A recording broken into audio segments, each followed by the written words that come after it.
been quite a year for all of us, and I hope this week helps inspire us to look at next year with a set of fresh eyes and also re-inspired to do our work. To start that off, we're so excited to introduce a professor who's been thinking a lot about some of the same things we all have, and has maybe a foundation, a theoretical foundation, and it's going to come up maybe throughout the week. But what do we mean by trauma-informed and healing-informed teaching? Because while we're not art therapists, we're not therapists, we're not social workers, unless you happen to be by another sort of journey in your life. Most of us are not those things, but we know that our classrooms are therapeutic, and we know that we have the opportunity to be healers in our classroom, both for ourselves and for others. And we wanted to look to someone who's an expert in sort of guiding that conversation. So it's my pleasure to first pass the baton to Dr. Andrea Aebersold. Andrea, I believe it's okay to call you Andrea. Thank you. Andrea is the Director of Faculty Instructional Development at UC Irvine. And her beautiful background is a picture of the UC Irvine campus. So thank you for sharing a little bit about a little glimpse of what it looks like to work at UC Irvine in typical days. Andrea, you have a PhD in English, and you were a professor at Washington State University, where you taught all kinds of literature courses at all different levels. But now you've been focusing on working with college faculty on improving their teaching through active and innovative strategies to enhance student learning. And I think we all are excited to sort of start the experience with this PD with some, foundational language, some grounding ideas, and maybe even some new theoretical ideas about what it means to be a teacher in 2021. So without further ado, I hope that was suffices as a good introduction to a wonderful new colleague and someone I'm considering really inspirational to my own teaching. Andrea, do you want to take it?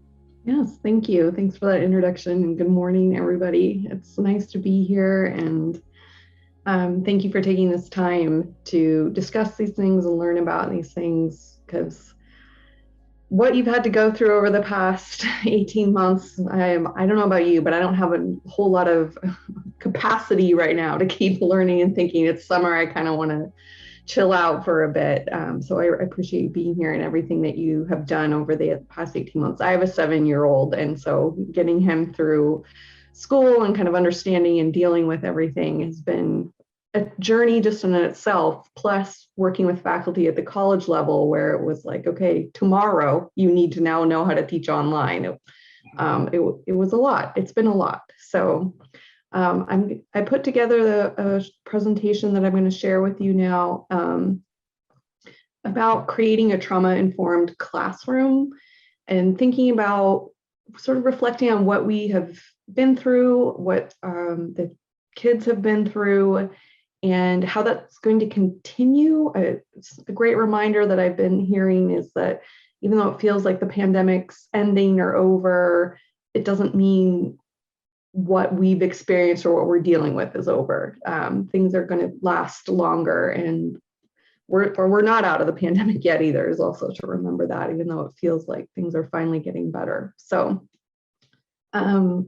before we get started, I thought we'd just take a moment to connect and think about, so how are you feeling about, quote unquote, returning in the fall to classrooms, to teaching? If you could just put a response in the chat, just one, 2 or 3 words. My feelings about coming back, UCI is also going back in person, is anxious anticipation. I am looking forward to it, but I'm also a little nervous about a few things. And it's been a long time since I've been in rooms with my colleagues, and a lot has changed, some good, some not so good. So how would you describe what you're feeling? Hopeful, worried, anxious, excited, yes. Relieved, inquisitive, yeah. Cautiously optimistic, I agree. There's a lot to be hopeful about, but as we've seen over the last 18 months, we never quite know what direction things are going to go in. Conflicted but determined. I like that. That's a good one. Anyone else want to share?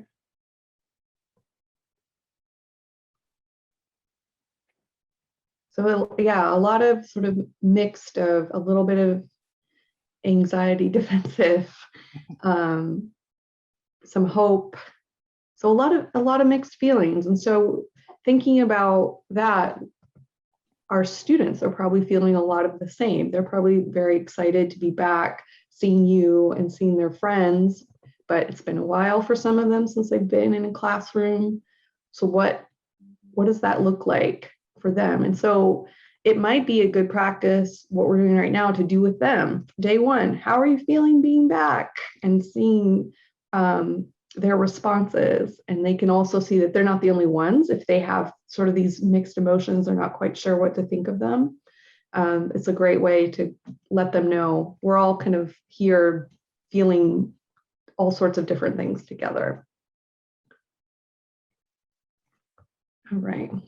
So what I'm going to cover through my talk today is first starting off with just kind of a brief definition of trauma, talking a little bit about how it presents. We're going to understand a little bit more about how trauma affects learning. I'll define what I mean by trauma-informed teaching, and then I'll end with some strategies that you can use to create a more trauma-informed classroom with your students. So understanding trauma, and this is just very brief. We could do a whole presentation just on this. So we have kind of a brief foundation to stand on. This idea that trauma is not an event. We don't have to think about the event itself. It's the reaction to the event or the series of events, and that it's ongoing and reoccurring.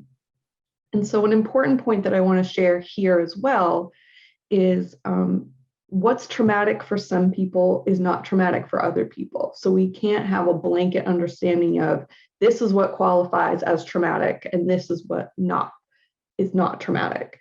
So what's been going on with the pandemic for some people has been very stressful, but it hasn't necessarily been traumatic, while other people have experienced it in a traumatic way. And there's no qualifiers or bullet point list to say this is what is and what isn't. And so an understanding of it's more about our reaction to the event and how we're feeling, and that there's no standard there. How trauma manifests, psychological symptoms, physical symptoms, or both. And so, like I just said with the first point, nobody reacts to trauma in the exact same way. And we shouldn't have expectations of how we expect people to react to trauma. As we'll talk about a little bit later, there's people who tend to shut down. There's people who tend to be more of that kind of fight or flight mode. They react very aggressively or outwardly. Some people are very upset, show emotions. Others keep them all inside. So again, thinking about that as you start to witness maybe behaviors in your own classroom, that there's no right way, wrong way to express how trauma is coming through with people. It's a number of different ways. And so that leads to the biggest point, that individuals may experience similar trauma differently. So we have this kind of unique situation with the pandemic where we've all been affected by it in some way, not the same way, but in some way. But how we're reacting to it is going to be different. And we're going to talk a little bit more about what that looks like. So here, I want to show a brief video. Rob, if you want to be the one to show it. This video looks at kind of what is happening in a student's brain when they're in trauma versus when they're not. Hey, welcome back. Today, I really wanted to think about what's the best way to teach teachers about trauma without getting them distracted with all the technical stuff, and what's the most important thing for them to understand and learn. And I thought that the best way to do it might be to just make a difference between a learning brain versus a brain in survival mode.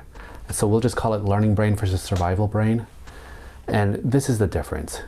So learning brain is this brain that's open to learning new information, and it's completely okay with ambiguity and grays and vagueness, and it sees the big picture. It like pulls back and is on the balcony, can look over the forest and figure out what's going on.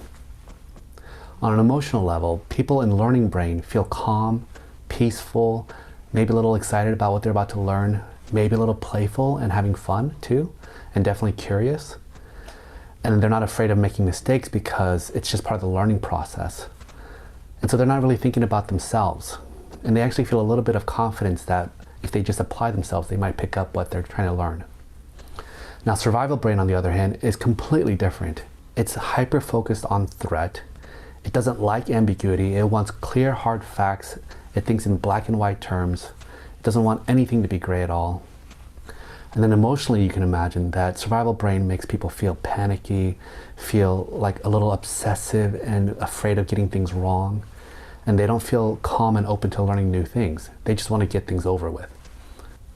And people in survival brain also really don't like making mistakes, and they are afraid of looking stupid too. So students in survival brain don't want to be picked on. They don't want to raise their hand and ask questions and look stupid. And so these people are also filled with doubt about their own ability to learn stuff, and they're afraid that other people can see how stupid they really are. Now, it's really important to understand how learning brain and survival brain interact, because survival brain always trumps learning brain. And it makes sense because survival brain is just trying to save your life. And so if it thinks that there's something dangerous happening, you better pay attention to it, right? But the tricky thing is that as survival brain stays on longer and longer, it's harder to get out of that. And it's harder to really go into learning brain. And the way I think about it is kind of like the myth of Sisyphus. You know, that guy who has to push a rock up a hill, and then every day it falls back down and he has to do it over and over again. Well, being in learning brain is like being up on the high parts of that mountain. You can see the expanse of what's going on, but it also takes a lot of work to be up there. And at any second, if you're not paying attention and putting effort into it, it's so easy to slip back into survival brain again. And that rock that Sisyphus is trying to push up, well, that's kind of like stress. And the more stressed you feel, the heavier and bigger that rock gets, and it just pushes you back into survival brain quicker.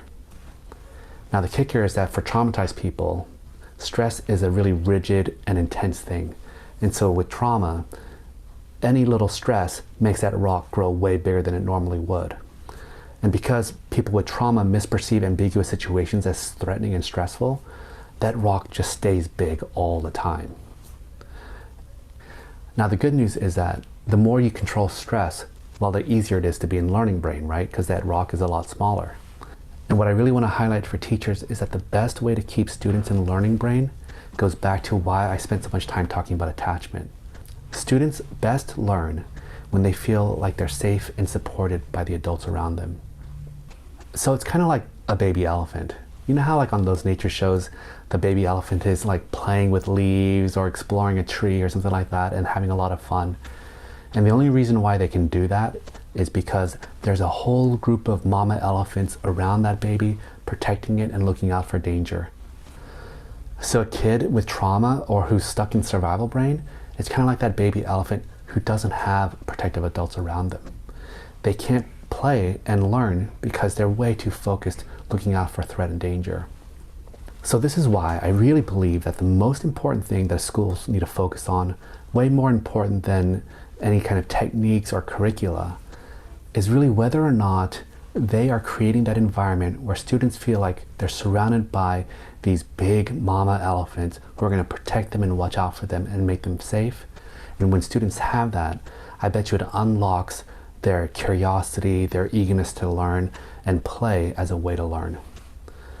So I hope that's helpful. Let me know if you have any questions in the comments below. Thanks. All right. Thank you, Rob, for playing that. So back to my screen here.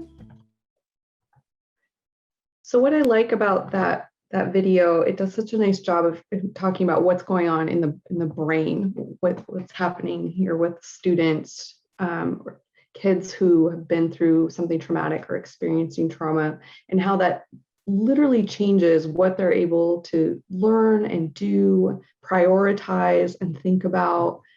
That idea of looking for danger or threat, you might be like, well, there's no danger or threat in my classroom, but we don't know what it is that can trigger somebody's feeling of trauma. It can be a noise, it can be a smell, a sight. They may just be very nervous and anticipate something that they're not sure of what's coming next. So that's where their brain is. That's where they're focusing all their energy. And so what you're trying to teach them is not landing. It's not being absorbed or anything, because they're so focused in this sort of stress and trauma, this survival brain. And so the idea with trauma-informed teaching is that we try to create a space in the classroom where they can move out of that survival brain and into learning brain. And there's something I want to differentiate here, is that when we are teaching and when we're creating these classrooms and we want students to be in learning brain, that doesn't mean they're necessarily in a place where they're completely happy and calm and fine. You can be in learning brain and still have some amount of stress, or maybe you're uncomfortable. So the difference I like to say is it's a difference between kind of stress and distress. If you're in distress, you're definitely in survival brain. You're not able to learn. But if you're maybe just feeling a little uncomfortable, maybe a little worried about something, I think that's going to be a lot of people's norm coming back, is where you still have this, but you haven't switched into your brain from learning brain to survival brain, if that makes sense. So I know the video mentioned that students are learning, they're happy and calm and curious. They can be, and they can still be in learning brain with a small amount of discomfort or distress, but it's when kind of alarm bells are going off that their body tenses up, and then they aren't really able to learn anymore.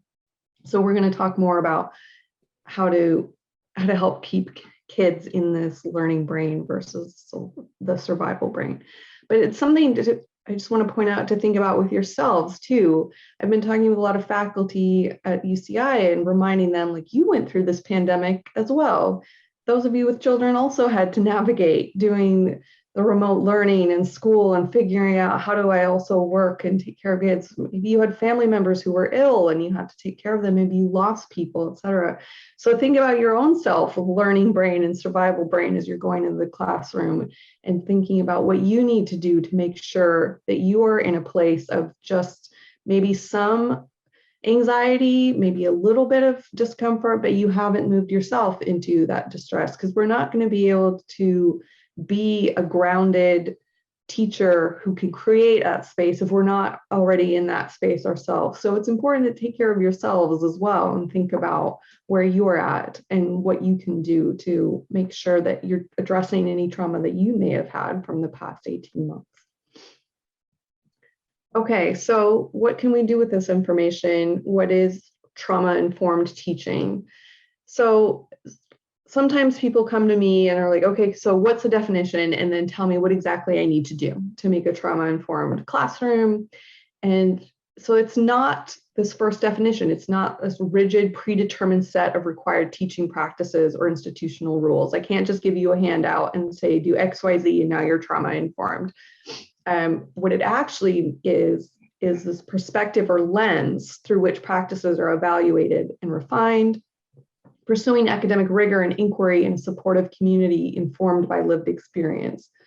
So another way of just saying this, I can give you these perspectives and I can give you some actions to consider and think about, but you are the expert in your classroom and you are going to be the one to implement these things. And you know your classroom and your students, your teaching, your subject matter the best. And so I can give you some tools, but you'll be the one to implement them in a way that works best for you and for your students. They may not look exactly the same in each classroom, but you're working through a common lens, if that makes sense. So, but the way you put them into practice might look a little different. So I want you to keep that in mind as I walk through some of these steps is I will give suggestions and maybe some examples, but really this is about you and your class. And there may be certain days where you can tell something is really up with students today. I need to switch something up. And that is just depending on the energy in the room and how students are reacting and feeling, et cetera. So keep that in mind as I walk through this, is that this is perspective and lenses that you will use, but at the end of the day, you are the expert in the classroom. So I want you to use these in a way that work best for you. So first, some goals of trauma-informed teaching. Really, all of these put together is about empowering people, empowering kids, and giving them a sense of control. Because when you have been through something traumatic, you're worried, you're distressed, you feel very out of control, right? You feel like, I don't know what to do. I feel helpless.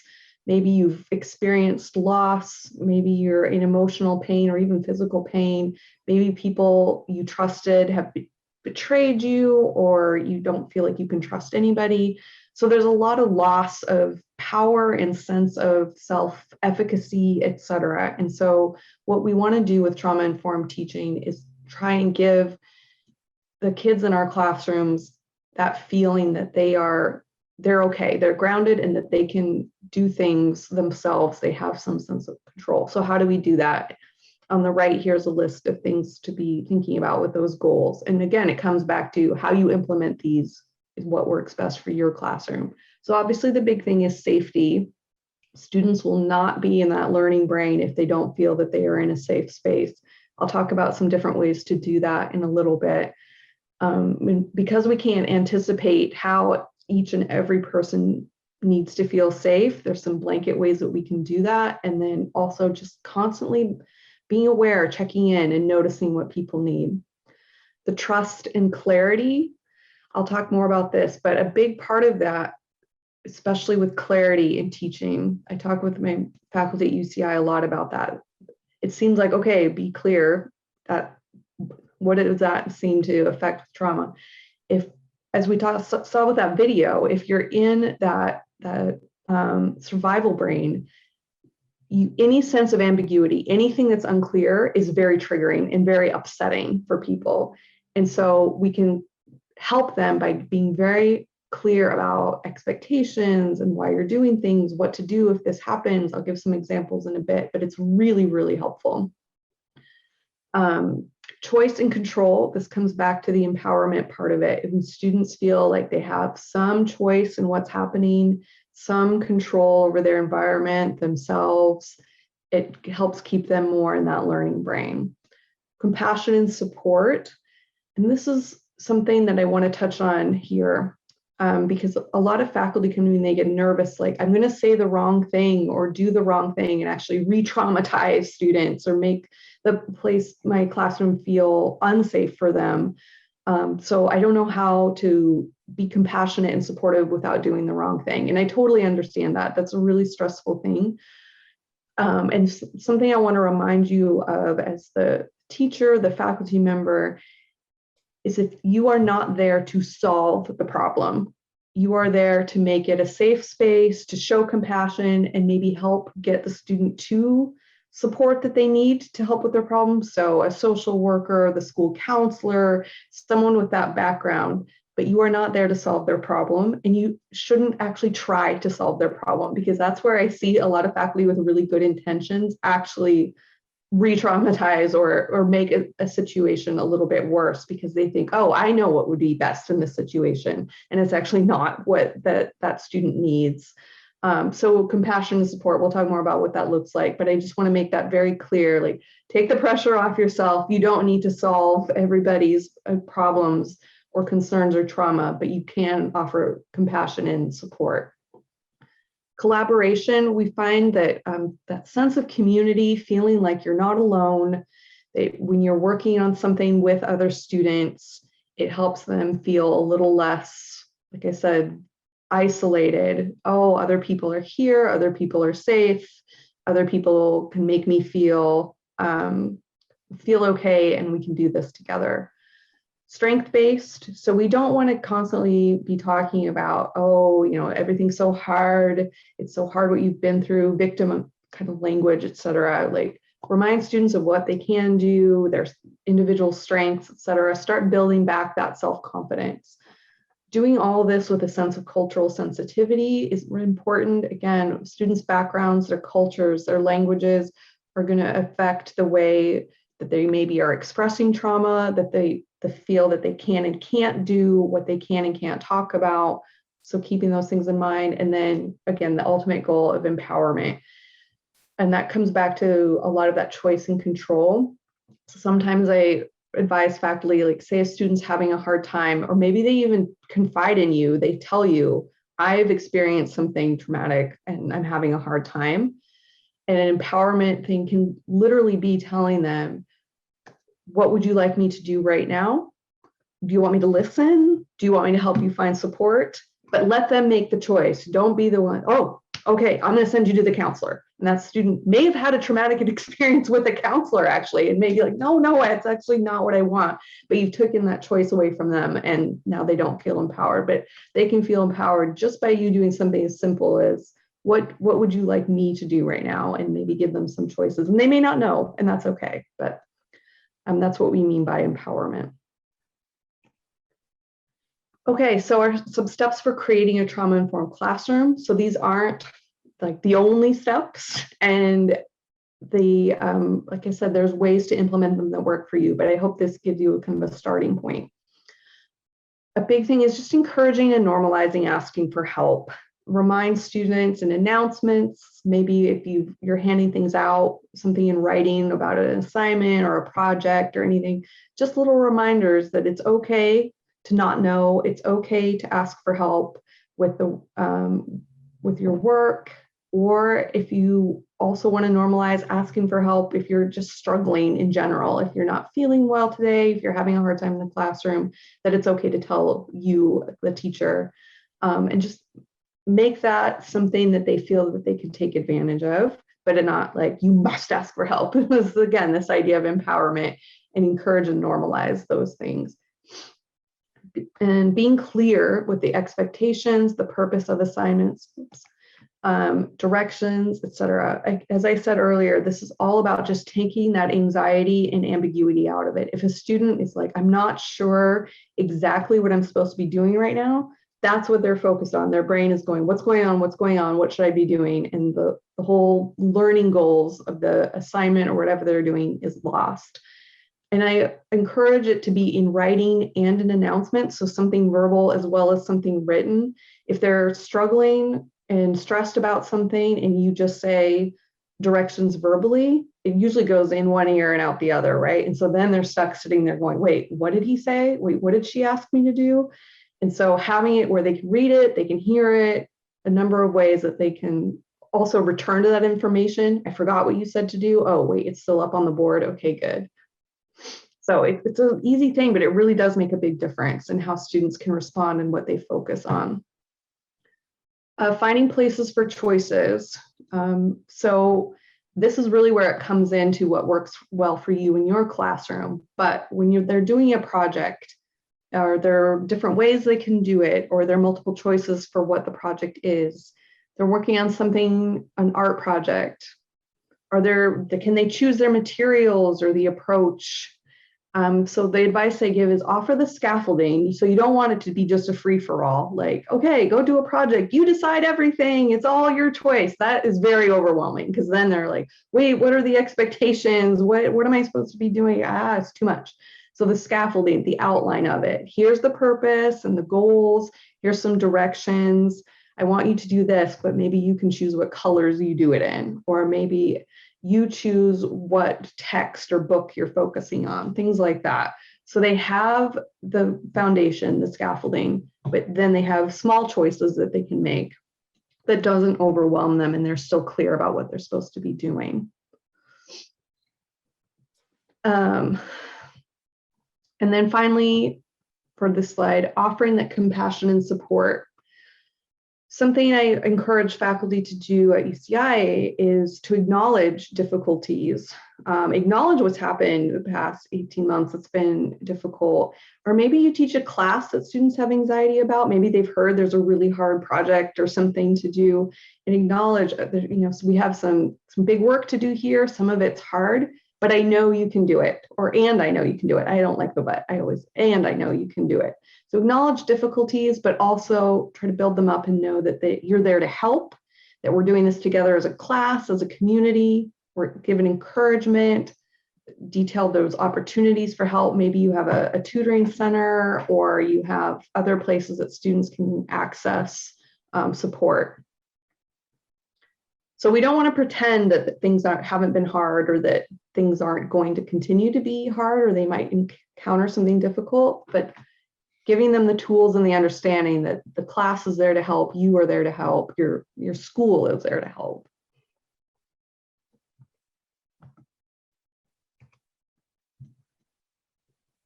So related to that, creating community, offering those opportunities for collaboration. Maybe they work on something together. Maybe there's just opportunities for them to talk together in small groups about the class, or maybe even just an opportunity before the end of class where they can just chat with each other. But again, that idea that they don't feel that they're alone, that they're connected to other people, is a big part of this. Focus on strengths over deficits. So one of my pieces of advice that I really like sharing is to share what success looks like. So if a student is anxious about something, not sure what you're looking for, has never done this thing before, I encourage teachers and faculty to give an example. What does a successful art project look like? What has the successful essay looked like? Give students an example so that they can wrap their mind around that and not be lost in trying to figure out details. Because what I found with college students is, because I used to teach so many English classes and writing classes, they did a lot of essays, is they didn't know what success looks like. I would get emails about what font should my paper be in? How do you want it double spaced? How should the heading be? And I'm like, that is like the least important tiny little details, but they don't know what exactly the essay should look like. So they focus in on those details that they can control. So I don't care really at the end of the day what your font is, but that is what they started to focus on. So try to give them examples so that they know what success looks like, and then they can focus on those details that you want them to, the big learning goals, etc. Or maybe you just give them some tips. This is how to do this well. This is how students in the past have approached this, and it's worked really well. Give students a moment before big things or any other assignments to reflect on their personal strengths. What are you good at? What do you like doing? Where do you really excel? So sometimes they're going to feel like these deficits are who they are, and we want to focus on what they're doing well or what they enjoy, things like that. Going back to that goal of cultural sensitivity, evaluating your lessons and projects from a multicultural lens. So what does that mean? It means, are you privileging certain viewpoints or certain values or backgrounds? This itself could be a whole nother presentation. So I'm sort of glossing over a very important part of this, but this idea that we aren't coming at our teaching and our classroom from just one viewpoint, one angle, one person's background or values, that we've incorporating that so students can find themselves somewhere in your classroom. And then empowering students, value their knowledge and insights, ask them to share things whenever they can, and show them that what they have to say is important. Get their input. How are things going in the class? Just so that they know you care about what they're thinking and how they're experiencing things. Celebrate their contributions. Just make them feel like they're an important member of this community, even though you're the teacher and you're kind of in this hierarchy of power there. Bring them into this whenever they can, and have them know that what they know and what they've experienced matters. So my final thought here, and then I'll open it up for questions, is this idea that we feel before we think. I was just reading this book about, it was called What Happened to You. It's the new book that Oprah did an interview with a child psychiatrist, Bruce Perry, and it was really fascinating because it was talking about what goes on in a child's brain and the changes that are made when we experience something traumatic. But his whole point was this idea of we're always feeling first before we're able to think. And when we're in that survival brain, we're only focused on the feelings. We're not able to make sort of rational decisions and think about things. And so that's why you see some kids with emotional outbursts, or you see kids that completely shut down. They're just in that feeling part. And so we have to think about, how do we get it to the point where we can feel our feelings, but then we can also think about and react accordingly and not let our bodies take over. And so that's a big part of, just as we go back into the classrooms, we're all going to have a lot of big feelings, and we're not always going to be able to move into the thinking part very easily. And so it's going to take a lot of patience and practice from all of us. So thank you for your attention and listening here. I'm happy to take any questions about any part of the presentation.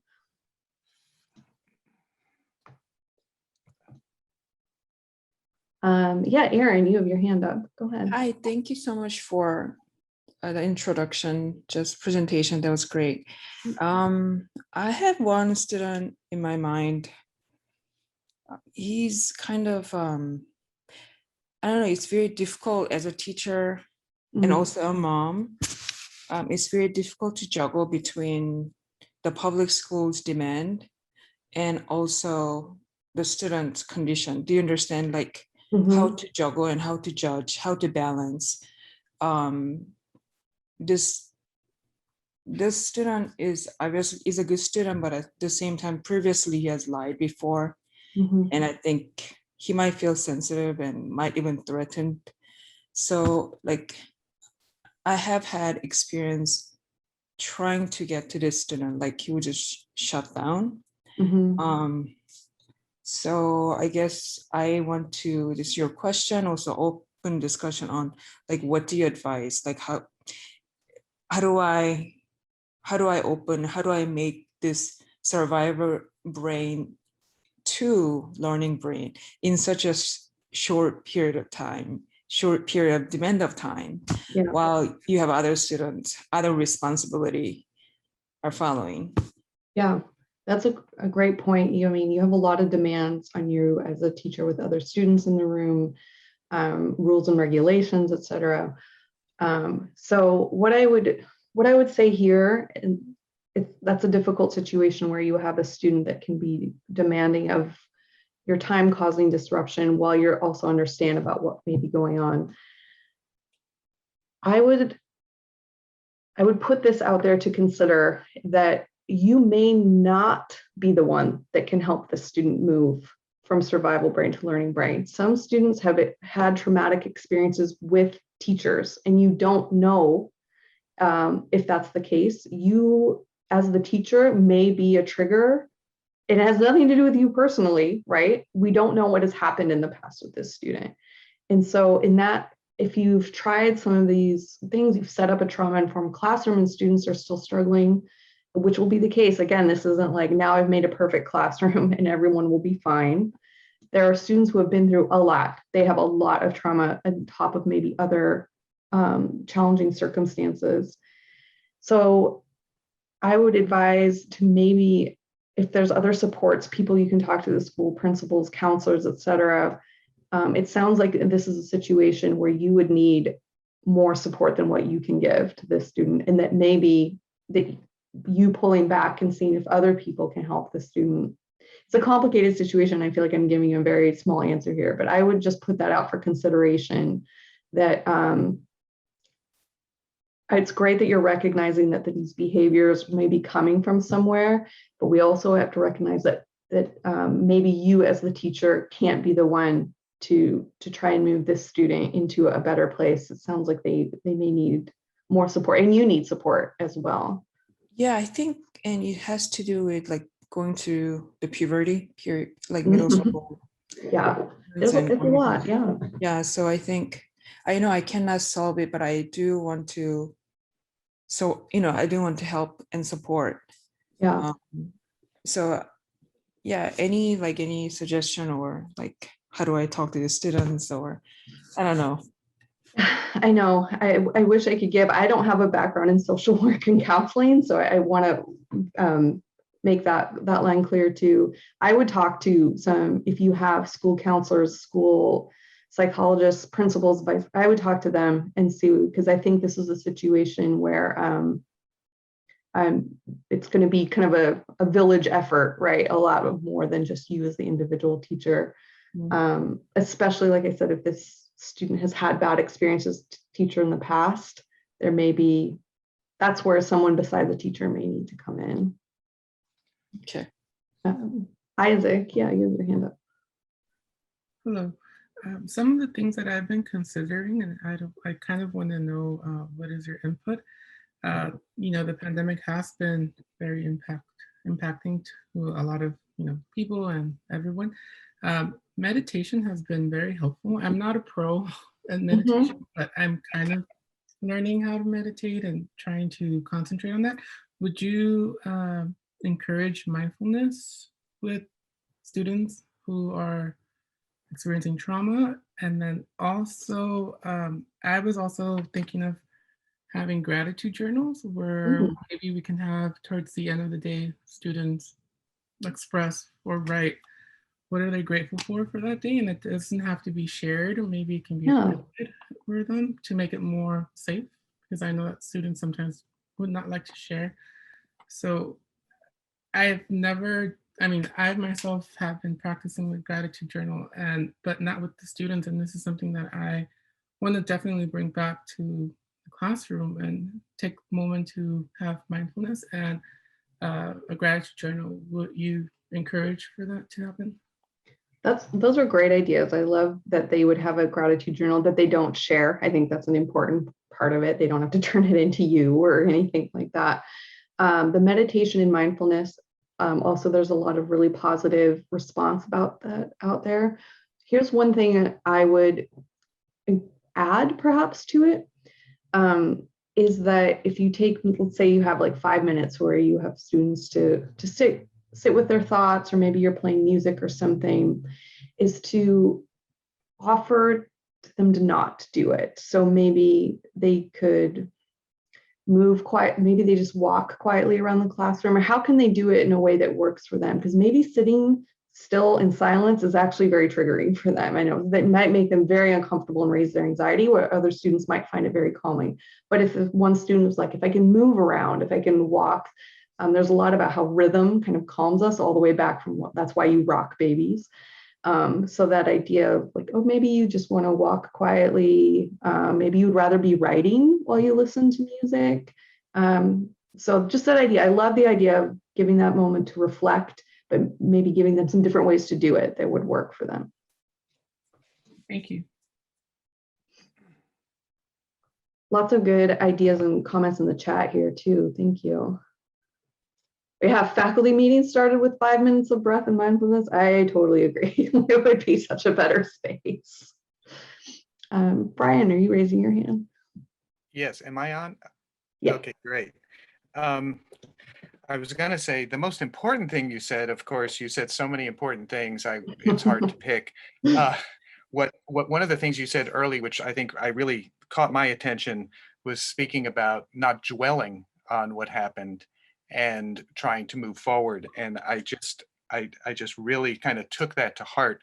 I'm a cyclist, and I know if I'm at a party with other cyclists, somebody has to tell a story about the day they were hit by a car, but the next person has even a more dramatic and horrible story. And by the end, you think there's nothing out there except people being run over. And I know with the students, the same, that the train starts moving and it's hard to pull it back. And when you were speaking about that, I was just thinking about, obviously it needs to be spoken about, but you don't want it to become the issue. And how I was thinking for myself, how would I speak to my students about, I'm looking at this too as a new beginning for a lot of things, that we have had an opportunity now to maybe step back and see what we've been doing. And I was thinking for myself, and I won't embarrass myself by saying what I'm thinking, but the idea of saying, this is an area where I know I personally fall short. And I've had a chance to back up and see this and see how this affects. And I mean, it's just an idea. And I don't know. I think a lot of this is about balance, and how do we balance this with that, and how do we move the class forward with acknowledging everything that happened without celebrating what's happened, or it becoming talk about the elephant in the room. Yeah, what you just said, I would say that with the students, like share with them,